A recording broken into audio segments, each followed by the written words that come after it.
you're a Muslim. You were born Muslim? I was born Muslim, yes. Have you ever, and the reason I'm asking this is because I consider it all the time, converting to other religions. I'd become a Muslim tomorrow if I found that was the straighter, more authentic, ethical path. I considered it back in, I would say prior to 2012. But then I was on a journey. I'll just tell you a little bit of myself. I actually started off really thinking about religion a lot more about 10 years ago, because I work in a music studio, and in between sessions sometimes I talk with my clients, and I had a client who was a devout Christian, and we talked about religion, and he was like, if you don't believe Jesus is your Lord and Savior, you're going to go to hell, with a straight face. And he wasn't saying it like to, in a derogatory way, at least in the sense of like trying to force me. He was just saying that's the belief. And he was like, what could you do? And then I was like, how does that make any sense? So we got into it. And then I saw that his reasons and justifications for his belief, that anybody could do that with any text if you contort it enough. And then I thought that that's pretty dangerous, because even though I believe what I believe, as much as I believe it, maybe that's happening to me. If the human mind is that advanced that it can do that, then that's a danger in and of itself to anyone. So someone has to really check themselves and see what's going on. So I kind of went on a mission to study religion in and of itself, and that's how I came about the Torah. And actually before that, I started studying a little bit of ancient Egyptian history and religion and Sumerian religion and culture, Tiamat and Enlil and all the gods and the stories and all that. And I was on the fence for a while, because I definitely love the Torah. I love the Tanakh. I love everything about the Jewish thought in its core. And I thought about it. And what happened was I went to Egypt in March of 2013. And in Egypt, I saw a lot of iconography and, historical evidence to show that there was a lot that was in the Torah that didn't necessarily get borrowed per se from Egypt as a copy, even though on the surface it may seem that way. I didn't understand it in that way.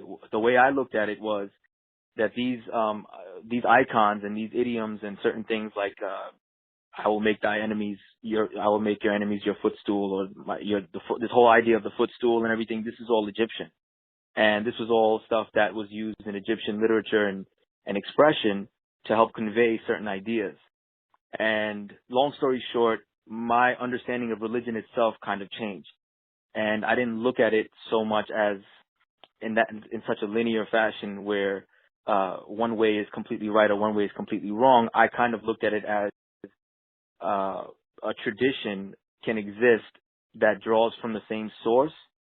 That doesn't necessarily have to be that much of a black or white, right and wrong. It can be kind of like, just to give you a kind of an idea, is this idea of the 7 laws for Noahide, that somebody can be from a different culture and maybe be Chinese or an Eskimo or whatever, and as long as they know about these basic principles that even Judaism and relies on, culturally, as long as they don't violate anything of those basic principles, they can express themselves in their own way, in their own language, and as long as they don't force it on others, it's fine, because I understand that the idea in the Torah of the children of Israel being set apart for a specific duty, and meaning that I look at them as like the high priest, and the high priest has a specific job to do, and that doesn't necessarily mean that they're inherently better than anyone else as a human being, but that their responsibility, they have a certain role to play in the world. And on a micro level, you can look at the high priest in Israel in that way, and then look at the rest of the children of Israel as in concentric circles, where the high priest is kind of more in the middle of the circle, and the other outer circle is more of the children of Israel. And then outside of that are the nations of the world that are righteous, hopefully, they should be. And how does Islam play into that? So Islam, to me, when I looked at the Torah, the way I interpreted, I understand that Muslims look at different verses from the Tanakh and they say this is alluding to Muhammad, peace be upon him, or this is alluding to them. I think that's originally more of a Christian idea, even though the Quran speaks of the Torah or the scriptures. It's in general, it doesn't speak of anything specific, leading or at least foreshadowing a Gentile prophet that was to come, that was to do something. It doesn't give details as to what he exactly was supposed to do or whatever, but I do see one evidence in the Torah that does make me feel, in my interpretation, that Islam has a legitimate prophetic source. And that is not necessarily in the person of Muhammad, peace be upon him himself, although he did fulfill that, which is why I identify him as the prophet, is in Genesis, where the promise is given about Isaac, that in Isaac, your seed shall be called, and all the things that will be given to Isaac and the promise of Isaac. Once that's announced to him, and when he says, may Ishmael live before thee, I interpret it as, since the previous, or the whole stanza itself speaks on a spiritual legacy or a spiritual inheritance, not necessarily anything with blood, but the idea of this legacy and it being a spiritual legacy, Ishmael living before God, in my interpretation, is having a spiritual legacy, not just Ishmael the person, because of the stanza itself. So when God answers him and says he will also make him into a great nation, because of Ishmael living before it never happened, in my opinion, until Islam came about. The Arabs were never a great nation, or at least they were not spoken of in history as as a significant nation to be dealt with until the time of Islam. I also personally don't agree with the later understanding that developed of Islam. Specifically, Rambam speaks on certain things that the Muslims accuse the Jews of, which became common accusations, which were completely wrong, and they didn't line up with the actual Quran itself. So I see most of our differences being artificial, with our genuine differences in opinion being not too many. But that's what I try to do, is I try to narrow it down to our genuine differences in interpretation. Because I view Judaism a little different. I don't see it so insular, trying to make one nation great. Rather, through that nation, bring the whole world into the fold, into the clear understanding of God and what it takes to worship and serve this God, which is to observe his commandments. I don't really see ethics as a progression, that it's in some way needing some prophet or some final messenger to cap off revelation. It seems that Torah wants us to view Scripture as a whole as ending with the book of Deuteronomy. In other words, with the closing of the Torah, there's nothing that needs to be improved on. In other words, everything after that has to look back. I think the Torah cares more about ethics and ultimately making the world better and what brings that to fruition. So in terms of ethics, this is why I started the conversation asking if you ever considered becoming any religion, because I consider it all the time. But my criteria is which religion is the most ethical in their teachings and their precepts. And if we can agree that Islam and Judaism are just as ethical as each other, then I think we're forced to ask what's older. Because if something's older and as ethical, then it should really be the religion that someone chooses to join, by definition. I understand exactly what you're saying, and I look at it differently. I don't think that Islam is something to cap off anything in the same way that you mean it. The Quran and the Prophet Muhammad, peace be upon him, as I understand from the early sources and from the deliberation and the studying that I did, didn't actually come to change anything. The Quran speaks time and time again of giving the same information or the same ethics that are in the Torah to the Arabs and to the nations that would understand it or would eventually come to know about it, that would not be willing to become Jews or were not able to, based on, I look at the Torah as the foundation. Think of it like a tree, and the Torah is the root of the tree, and everything that comes forth from it has to conform with it. And I think to make the long story short is you're thinking of saying that, okay, well, if that's the root, why even be a branch, right? Right. And I understand that initially, but what I realized was the way diversity is in the world. I just understand it differently. Like I do see people knowing the Torah as the truth, understanding it even to a basic degree, but not be willing to take up all the precepts that are required by the Torah to be as a Jew, to live as a Jew, according to the Jewish law.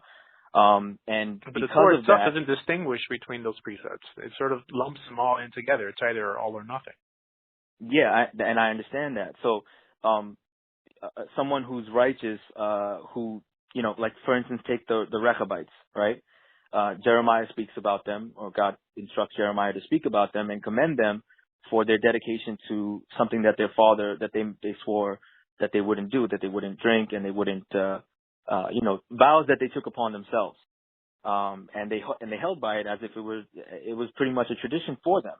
They weren't told like, okay, you can't, why are they having their own laws, or why are they having their own customs, or I wouldn't say laws, but customs. They were commended for their dedication, because that was the basis for that particular prophecy, just to show you their dedication. They're not even, they're just listening to their father, who's an earthly person, whereas I'm God and I'm speaking to the children of Israel, and they're not listening. So we both understand that. But so I think in my interpretation that the Torah is the truth. It's 100%. It does not need to be changed. Not anything is being superseded. I think this is a later misunderstanding that Muslims have made, and I of course have contention with many Muslims because of that. But I try to explain this to them, that it just simply doesn't make sense for it to supersede something that's already complete. What does make sense is what I do see in the Quran as far as the drive is more of confirming it and teaching these stories to other people, because it always asks to go back. If you have any doubts about this, ask the children of Israel, ask those who received the book before you.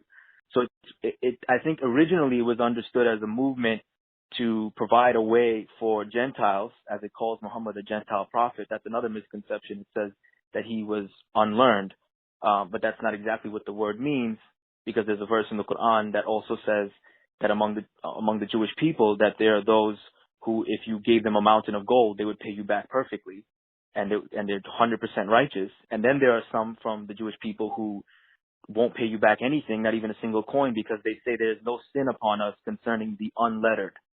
But the only actual information we know about it is that there's something that's bad that's going on in the Jewish community, where they treat the goyim bad, or they look at Gentiles as you can cheat them in business, it doesn't matter because they're Gentiles. So that's been happening for so long that it's even recorded in the Quran as some Jews doing that. It does make the distinction. It says there's righteous Jews that'll pay you back perfectly, even if you give them a mountain of gold. So what's the benefit of a Jew embracing Islam? Say that again? The benefit of a Jew embracing Islam? What is the benefit of a Jew embracing Islam? It sounds like he's perfectly validated in the Almighty, just keeping his Judaism.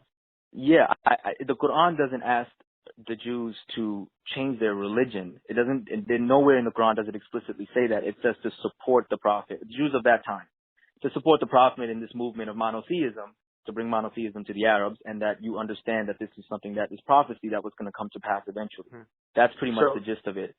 So many historians Muhammad, teach that Jews used to proselytize during the first temple, and even towards the end of the second temple. Sal Baron, the great historian, teaches that 10% of the Roman Empire was Jewish, converted to Judaism. So you're saying that if Jews would have stayed on that path, being a light into the nations, spreading Torah, yes, then there would have never have been a need for Muhammad and some further revelation? Probably not. But the thing is that it was destined for Ishmael to have some sort of spiritual legacy. So it just wouldn't have happened the same way, in my opinion. It wouldn't have to be. You're saying that the Torah is in some way separating the world tribally instead of ethically, right? I mean, this notion that we know. Not necessarily. I think that you can be as ethical as someone who's a Jew, properly following the Torah, but just that you don't have to take up all the responsibilities of Shabbat and all the different laws and specific commandments that make the children of Israel more responsible. But the Torah doesn't make that distinction again. The Torah is one standard, and it seems that if anyone fails to keep that standard, they're not in good standing with the Almighty. And also, we know Isaac is considered the child of the covenant, the child of the promise, right? But we know Esau also came from Isaac. And Edom and Amalek. In other words, only because someone happens to be the descendants of that individual doesn't really promise them anything. As a matter of fact, only Muhammad claimed to be from Ishmael. The Ummah, it's made up of all nations and ideas. It's not necessarily the Ummah is Ishmael not. or the Arabs. The Ummah it just means a community or a nation or a community. And you're right, but I don't know if exactly you said that he claimed to be from Ishmael. It doesn't care about genealogy. It only cares about genealogies when it comes to the children of Israel, as far as their importance and their covenant and reminding them to remember their covenant and so on and so forth. Most of them were converts also. I mean, it says that when the Jews left Egypt, they left with a mixed multitude, and the rabbis even teach that that multitude outnumbered the original Hebrews. So, exactly. I know it's not. If all the Jews who were genetically descended from Jacob were to cut themselves out of the Torah and not be counted among Jacob because they cut themselves spiritually out, the correct, they cut themselves out, and all Gentiles who converted, who aren't blood related, are in because they actually keep the commandments, they keep the mitzvot, and they do what needs to be done to be spiritually considered part of the children of Israel, then that would be the children of Israel. I agree with you 100%. But what my intention how do I want to explain this the right way? It's not so much that the Torah doesn't make that, that statement as far as being, there's a separate thing for non-Jews. It's so much so that the children of Israel made that distinction later on. I'm saying I can't say when, or I don't know when. I mean, I can't know that history, but in terms of the Rechabites, we don't really know anything about who they were and what they believed in. For anything, they could have been a community of converts. It seems that the notion of the righteous Gentile really doesn't exist in Torah, outside of Torah standards. We have Gentiles keeping Torah, and sometimes it reminds Gentiles who we say converted, like Ruth, it reminds them they're still from Moab, they're still from another nation. Mm-hmm. I think it's Zionist propaganda that pushes this idea that the Jewish people are a nation like all the other nations in the world, just like the French and the Irish are a nation.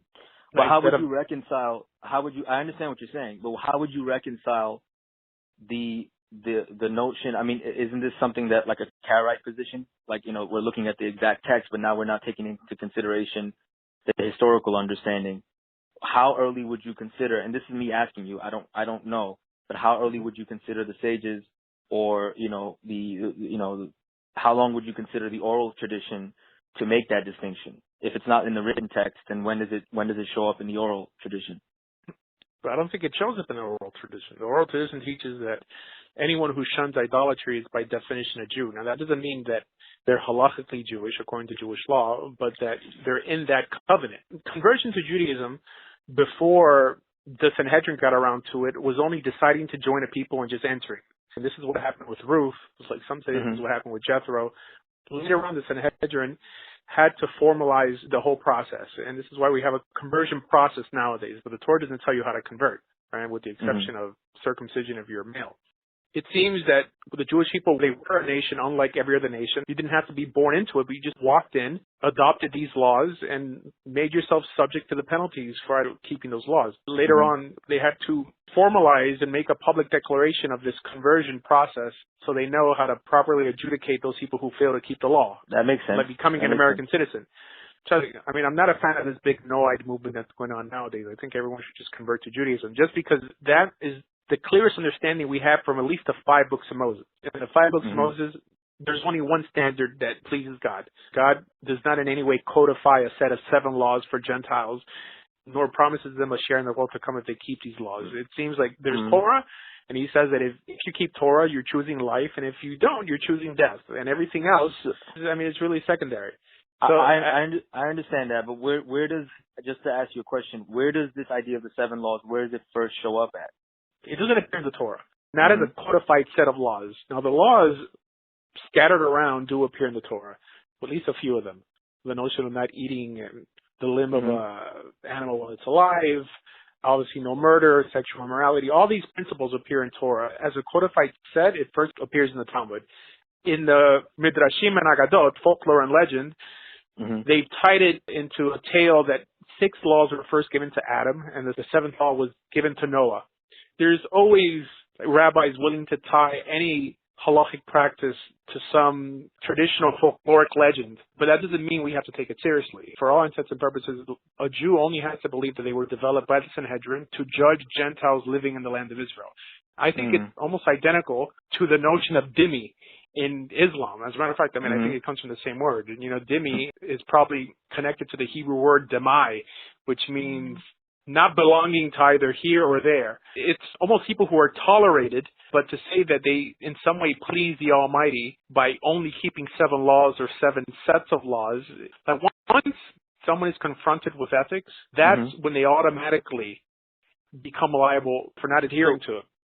So I think my question would be, if the sages of Israel in the Talmud, their understanding of whether or not there should just be it should be taught that everyone should become Jewish, that not being explicitly said enough, at least for it to be, standard in the Jewish community, that's probably would be my only question to you, is that why wouldn't that be always the standard? Why wasn't it, It is actually said. And I have a lot of sources that push this idea. Like in Pesach Pei Zayin, it says that the only reason we're in exile, the only reason is to acquire converts or have converts join us. There's many midrashim that push the idea that the job of Israel is to bring the nations to Torah.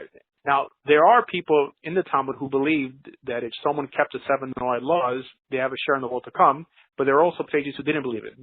So the principle is that if you have sages disagreeing on an idea, then by definition that idea didn't come down from Mount Sinai or is objective in any way. It's a matter of opinion. Now, I personally think that the Almighty is going to show mercy for people who were perhaps not ethical as they could have been, but were clearly ethical compared to people we really consider wicked. But I can't say that the Torah endorses that idea. It seems that the Torah is only giving you one path. Right? I understand. I respect you. I understand where you're coming from now. If you acknowledge this, why even consider Islam? It seems like you know enough about Torah to just toss out the middleman and go straight to God. You just said if there's a disagreement on it, if there's a different opinion between the sages, then it's considered something that's not coming down from Mount Sinai. Well, there's no disagreement in the Torah. The Torah is the basis. Right? Everything else is really left up to commentary. The authority of the sages only exists in the realm of law, of Jewish law, right? Not on metaphysical issues or issues of afterlife or death, because these guys are human.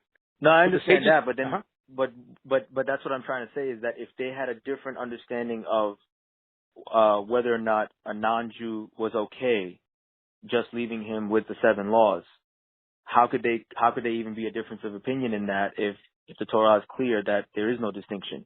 That's what I'm trying to say. Unless they knew something about the text that was beyond the actual text, like beyond the Peshat, like how they say. The Torah is silent on the issue. Now, in the Torah, it does mention the notion of a ger toshav, of a resident alien, in the midst of Israel, i.e. Gentiles, just living amongst Israelis. The members of the Sanhedrin came up with the idea that if you're going to have people living amongst us, they have to adhere to some basic standard of morality. They limited it to 7 laws, basically negative laws, like laws that tell you not to do something but don't tell you to aspire to anything, with the exception of the law to establish courts to keep the previous 6 laws. So because it's silent, the question arises, and thus it should arise in the mind of any ethical person. What does God do for people who either don't know any better, people who are just passing through, like the notion of a ger toshav, someone who just resides in Israel but doesn't even know enough to choose the right way. So, they came up with this notion that there is a bare standard of morality that separates us from the animal, and it's these 7 laws of Noah. Later on, the notion that if someone keeps these laws, obviously not knowing any better, that God would also allow them to exist in the world to come. Now, mind you, the notion of a world to come doesn't even appear in the Torah, but they're also speculating on this. Even the notion of hell doesn't appear in the Torah. Honestly, it doesn't even appear in Tanakh. They're building concept on top of concept. It's safer to adhere to what everyone agrees is the Word of God. Why not just go straight to the wholesaler instead of going through some retailer? It just reminds me of the Karaite position or the Quranist position, which kind of has this notion to disregard a consensus or the oral tradition, which I can understand criticism of the oral tradition, but I don't agree of just disregarding it completely. There is no consensus in this area. Talmud goes either way. So that's why there is no consensus. Even if the rabbis in the Talmud unanimously agreed that Gentiles keep the 7 laws of Noah, have a share in the world to come, that does not in any way add some metaphysical principle to the Torah. So if the Torah doesn't mention it, by definition, it's a subjective idea. It may be true, it may not be true. But for someone to stake their eternity on a rabbinic argument, and when the Torah only gives one standard, it seems like if I was a betting man, right, if I was going to put my money on anything, I'd put my money with just becoming a Jew. Because every Jew believes that a Jew who keeps Torah pleases the Almighty. I'm not even going to attribute a world to come. Just according to the Torah, Hashem himself clearly says, you keep my commandments, and thus you will live, and if you don't, you'll be cursed. But he never mentions anything else. The rabbis speculate it later on, but it seems probably better off just going straight from the Torah itself.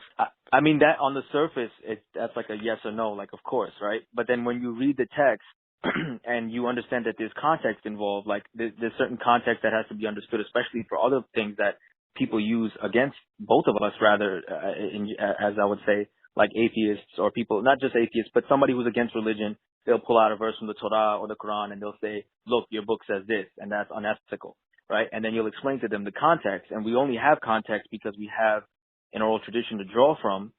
And I understand you're saying that in this particular regard, there is no clear oral tradition. There's a difference of opinion, but now you want to go straight to the text.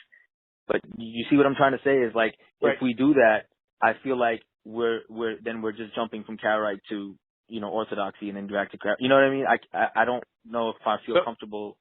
So we understand the oral law as something actually containing law, which is why we limit it to the rulings of the Sanhedrin. The Sanhedrin were authorized in Deuteronomy chapter 17 that they should step in matters of dispute. If there's any matters of controversy, they had the final ruling on which way to go. But those are in legal matters, not in metaphysical matters. In other words, the Sanhedrin ruled things into existence. Right? Now, a court, if it had the authority to establish metaphysical ideas, why don't they just vote that the Messiah should come tomorrow, or vote that all our enemies should be destroyed? A court doesn't have that authority. So in terms of only being able to understand the written law through the oral law, I've never seen it like that, and I'm not a Karaite Jew. In other words, the ethics have to be self-explanatory, or then there's no point. I mean, why would the Almighty give you a book that could only be interpreted by a bunch of rabbis during the time of the Second Temple? The ethics in the Torah, the straight Torah, are hard to twist, which is why most people who start offshoot religions don't base it on the 5 books of Moses. Well, they typically base it on the hyperbole and the poetic language that's found in the prophets, because that's a little harder to understand. So, I don't think God's a respecter of persons, that only because you happen to be born Jewish, this is allotted to you, and if you happen to be from Ishmael, that's allotted to you. I mean, that's the world tribally, not ethically.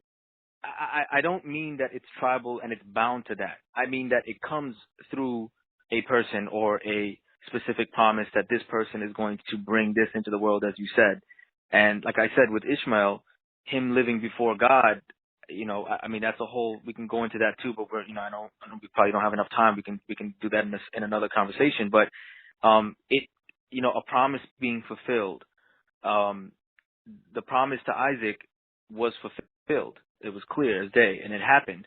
But that doesn't mean that a promise wasn't given to Ishmael to have a spiritual legacy. Not the Torah, but to have something. And it happened. I mean, I don't think it mentions a spiritual legacy. It says, I'll make him into a great nation. And he was. Now, there is one opinion that Ishmael, at the end of the day, ended up converting to Judaism or entering the covenant. It says that he got together with Isaac to bury his father. It sounds like they buried the hatchet also. We're not converting to Judaism, but I know. Right. Judaism didn't exist at the time. I mean, Judaism actually doesn't really exist nowadays. I mean, it's just a phrase that we use.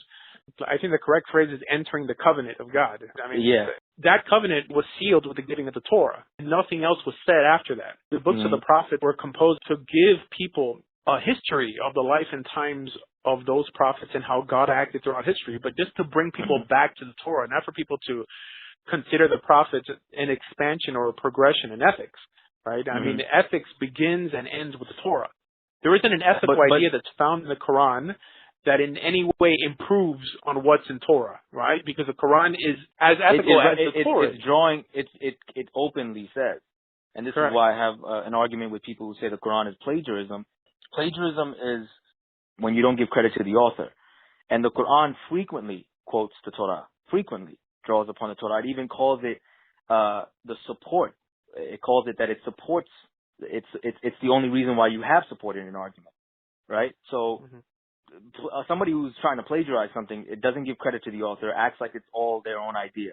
The Quran is not like that at all. Muslims may act that way and try to do some sort of contortion to try to, unfortunately make things not make sense, but that's not what the Quran says it's going to do. And like I said, to say that why I'm a Muslim now is because ethically, if the Torah it teaches all these things to do to make you into a perfectly ethical and moral person as best as a human being can be, the children of Israel, by taking up those responsibilities, represent that, become a light unto the nations, and teach them how to be a certain way. So the same way, I'm not sure what his name was, but the story of when the guy comes up to the rabbi, you can remind me, and he says, "Teach me the Torah like right now." And one of the rabbis sends him away and says, yeah. So the other one says that what you find hateful unto yourself, don't do to someone else. The rest is commentary. Now, of course, he's not saying that that's all you need to do, but he was basically saying this is the idea that it's trying to teach. So I think our difference in opinion is that... Yeah, but in the story, he converted into Judaism. I mean, the guy said, "Convert me." No. I know that, but that's not the point. That's not the point I'm trying to make. The point I'm trying to make is that's the end result of how your character should be affected. So what I'm trying to say is our actual disagreement here is whether or not you can achieve that by not doing every single thing that the commandments, like there's certain things that the Torah tells you to do that make you a moral or ethical person, like for instance, that are not really observable, at least not on the surface of the text. Maybe somebody can pick up on it, somebody won't. But for instance, like the mitzvot for the mother bird and her eggs, that if you take the eggs, you have to shoo the mother bird away. And there's different interpretations about how that affects a person and why that commandment was given. But I mean, that can be done nowadays, at least from a literal perspective. I mean, apart from any input of the oral. But me and you can understand that is something that teaches you at least compassion or consideration, or it makes you it opens up that part of the mind. And with the prophets of the First Temple period, there's certain mitzvot that not that they said it didn't count. You know what I'm saying? I know Christians use this argument, but I don't understand it that way. That they say, okay, what are your sacrifices unto me? People were just sacrificing because they could afford it, but they lost the meaning of it. So it wasn't affecting their character the way it should have. Right, it wasn't like a real sacrifice. Exactly. So that's what I'm trying to say, is that the mitzvot are there, but if it doesn't actually get a person it doesn't guarantee a person's going to do it, become ethical, if they don't follow it the right way, then is it so much so that you have to keep all these exact mitzvot for the whole world? Or is it that if we can get the world to be ethical from people practicing this mitzvot and being an example, that they can understand these ethics and these ideas without having to do all of them exactly the way the children of Israel are obligated to do it? That's picking and choosing what you want to keep. Right? I mean, the Torah, again, doesn't make that distinction. It sounds more like what's called cut flower ethics. You're building an ethical ideology, giving to a people that you can join. There isn't anything ethical in the Torah that we can't do today. And when you do that, that is what being a Jew is. Aside from all the formalities of conversion, that is conversion. With deciding that your ethics stem from the Torah and that you're worshiping the Almighty the way that He requires people to worship Him, i.e. by keeping His law, doesn't that make you a Jew already? Sounds like you're a Jew more than a Muslim. But it's hard for me. I'm trying to put it in words. The Second Temple was destroyed because of baseless hatred, right? That's what's written down. Right. Yeah. So obviously the Torah was read in the Second Temple period. This is after Ezra. It was read weekly in the synagogue. Everyone knew. Everyone understood the Torah. They knew it. It wasn't like how it was in the First Temple period, where you still had a problem of idolatry, at least open idolatry, in the sense of physical idols still being in the land of Israel. But in the Second Temple period, that wasn't an issue. But the Second Temple was destroyed and everything came to an end, and they couldn't be the light unto the nations because they weren't doing what they were supposed to, and they had baseless hatred in their hearts. So with all the ethics, and I don't want you to get the wrong idea. I'm not saying the Torah is not valid or anything like that. I'm saying it's 100% valid. It's just if the people if they do all those things but they don't understand the meaning of them, then if a Gentile Muslim can hear about how to be ethical, drawing from those sources in their own language and in their own tradition in a way that they can understand and that it's easier for them, if they can become ethical, then doesn't that commemorate the Torah still? Because the Torah is the source of those ethics, not necessarily. Of course it commemorates it. I think it commemorates it anytime a Messianic Jew claims to be a Jew and still believes in Jesus, still gives props to the Torah. But it's really that's what I'm saying. Ultimately hindering their growth because they're going through a middleman. In other words, they have to put up with all these representatives of this new religion, filtering the original message of the Torah, and it ultimately gets them to turn their back on Torah ultimately because their philosophy is going to end up catching up with them, this corrupted philosophy that's filtering it. Instead of going straight, this is what Paul tried to do with the nations after Jesus. He tried to give them a watered-down form of Torah, saying, no, you don't have to keep this and that, just keep these certain laws, and because you have faith in the God of Israel, you'll still be found fit in the eyes of God. And then suddenly, what happened is that they ended up breaking off from Judaism and ended up persecuting Jews ultimately. Yeah. Why? Because that's what happens when you have a middleman. So I think it's safer to just go straight to Torah. I mean, I'm not saying that being a righteous Muslim or a righteous Christian is in some way going to condemn you to hell. I mean, the Torah again doesn't even speak of hell. I know what you're saying. I'm just digesting what you're saying. We have to aspire to the highest level we can reach, and I think that easier to do going straight to the source. I think the middle. You're right if it's understood in that way, but I don't think it should be I think, like if you read the Didache, which is a first century Christian manuscript that's not used by Christians today and hasn't been used since the Nicene Creed and afterwards. There's something very interesting in it. It's an early Christian document. I know this is about Judaism and Islam, but just real quick, it says something in there where it says, "We thank you, Father, obviously God, for the knowledge and the wisdom you made known to us through Jesus, your servant." Right? So right away, you're reading it from a Gentile perspective, that this is something a Gentile would say because they did not. It's not that the Torah was not there. It's not that that they can't recognize that that's the source. It's that they got the information and they're commemorating where they got it from. Now, if you look at it as someone who you turn into an idol, and you can go far off on that path, and that's what you're saying, is that you try to do something good, and you know how they say in the roadway to hell is full with good intentions or whatever.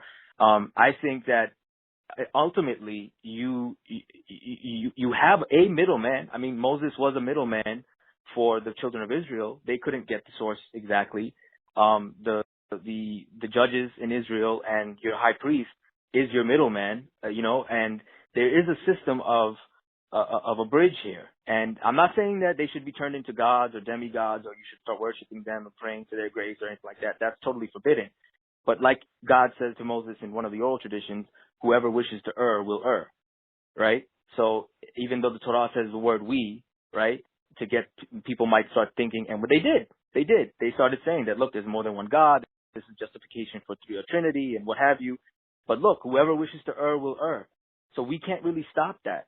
So I think my approach and my understanding of religion is that that people can get to the source and commemorate the source and still talk about the Torah and venerate it. I think this is the original plan with Islam, and that's my understanding. And I feel comfortable where I am because I can do more good in my community from where I am, from this vantage point.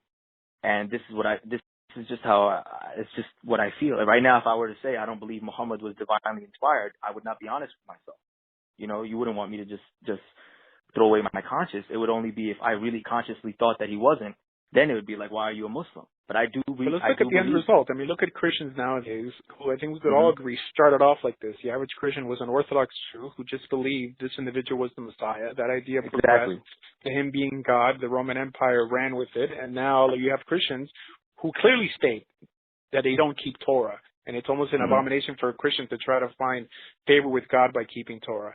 And Islam is completely detached to any type of recognition that the Jews, at least today, have anything to say ethical within the Quran. Very unfortunate. Right? Yeah. No, I'm just saying it sounds that ultimately these philosophies ends up catching up with them. It ultimately stunts their growth theologically, and it ultimately hurts more than it helps. Moses being the messenger, that's something that we all have to deal with. But to add on more figures and faith to be in some way the vehicle that God is using to transmit his will, when we have the Torah in front of us, it's not like we're regulated to what appears in the Talmud or the Quran, that we could go straight to the source and see where ethics actually stem from. I don't think someone studying Talmud is going to become more ethical because they're studying Talmud. Right? No, Talmud, I like your idea. Sorry to cut you off. I understand what you're saying. I like your idea. The thing is, to me, personally, and what I've seen and how it works and my interpretation of it, is that it doesn't work. It doesn't happen like that. That's why I brought up the Second Temple period. That's why I brought up that I think it should be all the way. This is what I think. I think that anybody can be a messenger to anyone, right? That doesn't mean they're divinely inspired, but I'm just saying that you always, eventually will reach the Messianic age which both me and you agree that everyone will know God, right? As far as what will happen at that time, there's different opinions on specifics, right? But one thing we do all agree upon is that everyone from the least of them to the greatest of them will know God, right? So you won't need anything at that time. But everything prior to that, I wouldn't say that the intermediaries, if understood properly, I'm saying, yes, they got twisted and that's not what it's supposed to be. What the way Christians and Muslims have ended up, that's not what it was supposed to be. But ultimately, we will come to that understanding the way you are saying that we will come to that understanding. How it will be at that time and what will be the way we need to do things, that's when it comes, right? But up until that point, I think the best thing we can do once we see that, no matter what happens, no matter which intermediary or even which religion, human beings themselves they're just not there yet ethically, even if they have the commandments right in front of them and they're doing them right in front of them, even from source. And this is not a negation of the Jewish people at all. I'm not trying to say that. I'm just saying human beings in general. It's just we're not there yet. So I don't look at what happened with Islam and what happened with Christianity in the same way. So Islam and Christianity are more like a stepping stone to Judaism? No, I'm saying that they're conduits. They were necessary conduits that had to come about because everyone in the world has to come to know God, and they had to happen. I have a very similar understanding of it as like how Rambam has it when it comes to this particular thing. It makes sense that this had to happen because the eventual prophecy has to take place, which is the whole world comes to know God. What happened at that time? I mean, the Rambam's approach was more that it was the Jewish job, right? It was the job of the Jews to introduce this notion of ethical, rational monotheism to the world. But because the Jews failed in their task, then Islam and Christianity picked up the slack. But not that it was necessary. In other words, ideally, but that goes back to the Torah itself. That's in the book of Deuteronomy, that they would be scattered amongst the nations. And I'm not saying if they sinned, stated that Islam it wasn't a prophecy that it was going to happen. I mean, it says when Israel sinned, I guess God predicted that Israel was going to sin, that this is what's going to happen, but it didn't have to happen. It seems because of their complaining and their insularity, and we see this today, and this is why I think that the Second Temple was destroyed, because of problems within the Jewish world. Not that they kept Torah perfectly and they were still exiled, right? And now they didn't, otherwise they wouldn't have been exiled. Right. So there's still an ideal that's being missed. And if they were kicked out for the smallest things, why do you think that a Muslim or a Christian could in some way find favor in the same God if he chooses to only keep a quarter of the laws that they didn't keep? No, I don't. I think of it like a line that starts at the beginning of a graph and that branches out with the main line still being in the center, and then all colludes back into one line at the end, right? So I don't look at anything as I don't have that view of it like, oh my God, it's something I shouldn't even be a part of it. You know what I mean? It doesn't make any sense, or why should I? I don't look at it that way. I think it's all part of the plan. I think it was destined to happen, and I think that it's. We don't see it progressing like that nowadays. I mean, Islam is the fastest growing religion, and they really nowadays, I would say that the average Muslim feels he has nothing in common with a Jew. Well, I think it's starting to come back. I mean, it's small, but it's starting to come back. I would have a different opinion on that. I think it was like that maybe 10 years ago, 15 years ago, and going back all the way for like maybe 1,000 years. But now people are starting to wake up slowly. I mean, that's just my, I'm just giving you So my observation of it. if a Muslim asked you, what's the quickest Mhm. way to get to the source of how to properly please the Almighty, would you just tell them go straight to Torah then? Because you ultimately feel that we're all going to end up there anyways? No, what I would tell him is if he was searching for a deep, deep understanding, if basic questions that needed to be answered were not enough, then he would have to do what the Quran actually says. Go to the children of Israel and ask them about this deeper source or the deeper root for this information so you can have a better understanding of it. But a lot Then of it would people negate don't. itself. Everyone has a deep desire, claims to have a deep desire for the truth. The claim, and to be like on the purest path.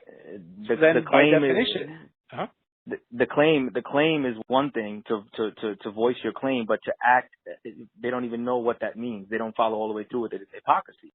It's a lot of hypocrisy within my community, and I'm not afraid to admit it. I mean, you're not afraid to admit the problems in your community. I'm not afraid to admit the problems in my community. So we both have issues that we're.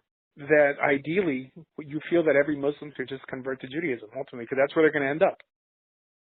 No, not that that's not what I'm trying to say. Okay. What I'm trying to say is that the morals and the ethics, like you said, you call them that instead of calling them mitzvot, right?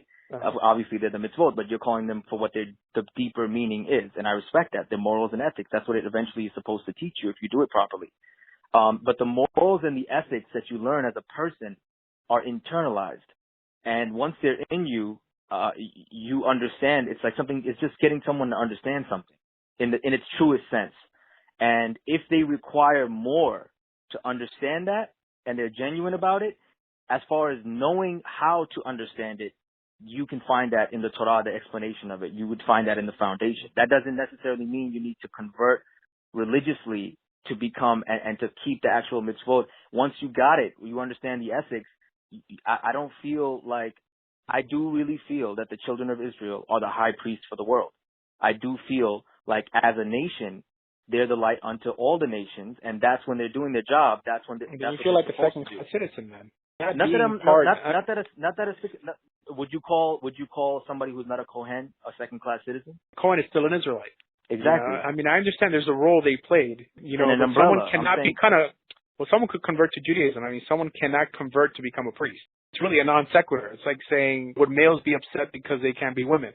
Knowing that the truth is on the right and you're choosing to remain on the left, it means that you're choosing a second-class status. You know that one is higher than the other, and there's an avenue for you to join that group. Let me rephrase the way I look at this. I don't look at it as class. I look at it as what you take up as responsibility. So that's how I'm looking at it. If I work at a company and I don't want to be the manager, that doesn't mean I'm a second-class citizen in the company. I just don't do that responsibility. So if I understood my role properly, if I chose to be a manager, or if I wanted to become that much, if I wanted to take up that particular responsibility, then I would do that. But if I didn't do that, that doesn't make, I don't feel like a second-class worker or anything like that. I play a role too. Everyone plays a role. We're talking about ethics, right? I mean, if one person's more ethical than another person. No. But I'm not talking about ethics. I'm not talking. I think somebody can be perfectly ethical, learning and understanding the precepts that are taught in the Torah. And some people get it right off the bat. There are people that are more moral and more ethical just from the beginning, and they just get it right away.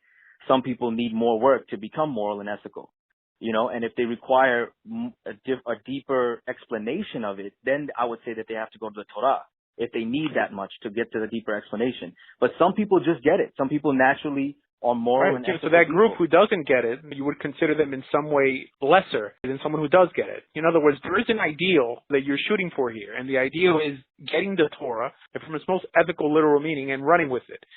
Ethics cannot exist without a basket to place it in, right? So the basket is these labels: Judaism, Islam. But it seems that depending on what basket your ethics is placed in, it will affect how ethical you actually become. Someone could be ethical as a Muslim, but ultimately Islamic ideology is going to affect those ethics, ultimately affected in a negative way, right? I mean, i.e. most Muslims today don't identify with Israel or the God of Israel. They feel they worship their own unique God. Well, if you would just cut out that basket and put your ethics in the basket of Judaism, it seems that ultimately you'll be on a safer path. All right, well, that's a little bit of an extreme. I don't think that they go that far. I think they do say certain things that make it not make sense, meaning the Torah has been replaced or supersessionism or stuff like that. But the God of Israel is the God we worship, is the same God. I think from that core point, our understanding of God it has differences, unfortunately, in the Muslim community. But when you talk about a basket, you're talking about the current messed up basket. I don't believe that's the real basket. That's why I was telling you in the beginning of our talk that I don't agree with what it's become. I think that the Quran itself, if it's properly understood, and I do think extremism, even though, as unfortunate as it is as far as the rate of its increase, regardless of what the factors are as to why it increased, that's not the point. The point is it's a refining element, meaning it forces the Muslim community to go back and really look at their text and see what went wrong. And in my personal opinion, I study Islam, for years. So I know what I eventually see is going to happen. That's my understanding of it. And which means it's going to go back to its original basket. And it's going to get closer and closer and closer to the truth until they come to a point where they understand Islam the way I understand Islam. That's my opinion. And that basket will not prevent them or cause them to be unethical in any kind of way, because traditionally speaking, to earn salvation in Islam or to be a proper Muslim, we only have 5 pillars, and it's just belief in God, of course recognizing the Quran, because that's just the scripture you're going to read from, and the prophet that delivered it, and then praying 5 times a day, giving charity, fasting in Ramadan, all basic things that will help you remain an ethical person if you are one, or make you an ethical person if you're not one. Now, if you need more information about why these ethics are being taught to you, why charity helps you, why fasting helps you, why prayer helps you, and you need more than what the Quran says, since the Quran itself is drawing from an earlier source, then you'll be able to go and you'll understand it from the Torah, and you'll be like, okay, that's the information I require. But not everyone needs that. Like I said, that was my point. And I don't believe personally that Islam, as it should be properly followed and it properly understood, will stop someone from being as ethical as they can possibly be, or moral as they can possibly be. That's my opinion on it. Okay. That's where we disagree. And I think that's fine. really the basis of this discussion, to see where we disagree. I think that there's a lot of people who will gain a lot from this discussion, and I appreciate you taking the time to share your ideas. I appreciate you, and I appreciate no matter what our disagreements are, they're schoolhouse disagreements. Like students, like how students disagree in a classroom. The overall picture is that your work to bring people to morals and ethics, regardless of how you explain it, and to help Jews become better Jews, I commend you 100%, and I support you in that effort for sure. That'll make the world a better place, and that's what we need. Thank you.